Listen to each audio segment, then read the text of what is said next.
Today we'll talk about how can you disable dark mode on your Mihom app. So you just follow these ways, then it's going to work with you.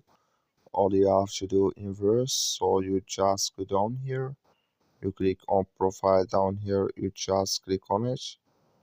When you just click on profile, it's going to take you to this list. It's going to show for you like this here. So then all you have to do next, you just click here on additional settings, just click on it. So then it's going to take you to next step here. It's going to show for you like this.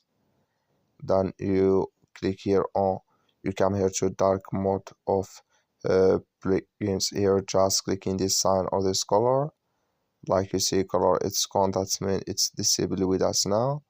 So that's all you have to do. I wish you know you I give it. That's all. Thank you for watching. Don't forget to support us by liking, subscribe. Thank you for your watching.